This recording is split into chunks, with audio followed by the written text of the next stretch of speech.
Hello friends, सचिना kitchen में आज આપણે બનાવીશું મસાલા પૂરી। एकदम क्रिस्पी અને ખસ્તા એવી મસાલા પૂરી આપણે બનાવી રહ્યા છીએ। તો નવરાત્રિ અને દિવાળી જેવા તહેવારોમાં 10 થી 15 દિવસ સ્ટોર કરી શકાય અને નાસ્તામાં યુઝ કરી શકાય એવી સરસ એવી મસાલા પૂરી અત્યારે બનાવી અને તૈયાર કરીએ। તેના માટે મેં અત્યારે 3 વાટકી જેટલો ઘઉંનો લોટ લીધેલો છે। આ ઘઉંનો ઝીણો લોટ જ અત્યારે લીધો છે। તેની સાથે હવે આપણે રેગ્યુલર મસાલા કરીશું। તેમાં 2 ચમચી જેટલું મેં લાલ મરચું પાવડર એડ કરેલું છે। તમે તમારી પસંદ અનુસાર જેવું તીખું ખાતા હોય તે પ્રમાણે તમે મરચું લઈ શકો છો। સાથે જ આપણે તેની અંદર સ્વાદ અનુસાર મીઠું એડ કરીશું અને તેની અંદર હળદર પાવડર એડ કરી લઈશું। આ રીતે ખૂબ જ સરળ રીતે અને ઘરના જ મસાલાઓમાંથી બની જતી આવી મસ્ત એવી ખસ્તા પૂરી અત્યારે આપણે બનાવી અને તૈયાર કરી રહ્યા છીએ। તો તેની સાથે તેની અંદર આપણે અજમો એડ કરવાનો છે। જ્યારે પણ તમે અજમો એડ કરો ત્યારે આ અજમાને આ રીતે હાથેથી મસળી અને એડ કરીએ તો તેનો ટેસ્ટ અને સ્મેલ ખૂબ જ સરસ આવે છે।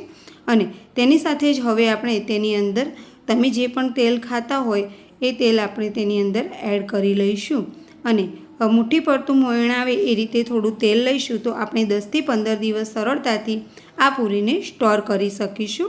અને તેની અંદર મેં તલ પણ એડ કર્યા છે। એ તમને પસંદ હોય તો તમે નાખી શકો છો અને પાણીથી આપણે લોટ બાંધી દઈશું। આપણે આ લોટ એકદમ આપણે છે ને ભાખરીનો લોટ હોય એવો જ લોટ બાંધવાનો છે કે જેથી કરીને વણવામાં ખૂબ જ સરળતા રહે।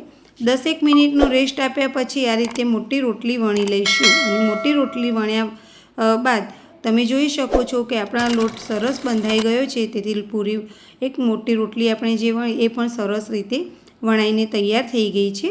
ત્યારબાદ આ રીતે મોટી રોટલી વણાઈ જાય ત્યારે કાંટા ચમચીની મદદથી તેને આ રીતે તેને કાણા કરી લેવાના અને સાથે જ જો તમારી પાસે મોલ્ડ હોય તો આ રીતે મોલ્ડથી કાં તો વાટકી કે નાનું ગ્લાસ કે જે હોય એના વડે તમે તમારી પસંદ અનુસારની નાની કે મોટી પૂરી આ રીતે બનાવી શકો છો। અને અત્યારે આ પૂરી બધી બની અને તૈયાર થઈ ગઈ છે। દેખ્યું ને કેટલું સરળતાથી બની ગઈ અને આ રીતે મોલ્ડથી બનાવીએ તો બધી જ પૂરી એકસરખી બને છે। સચિના કિચનમાં આવી રહેલા વિડીયો તમને કેવા લાગે છે તે કોમેન્ટ કરીને મને જરૂરથી જણાવો। અને અત્યાર સુધી જે સચિના કિચન નામની મારી યુટ્યુબ ઉપર જે ચેનલ છે તેને સબસ્ક્રાઈબ ન કરી હોય તો જરૂરથી સબસ્ક્રાઈબ કરી લેજો કે જેથી કરીને તમને આવા નવા વિડીયો પહેલાં જ જોવા મળે। અને મારા વિડીયો જો તમને ગમતા હોય તો લાઈક અને શેર કરવાનું બિલકુલ પણ ના ભૂલતા। હવે આ પૂરીને આપણે ગરમ તેલમાં તળી લઈશું।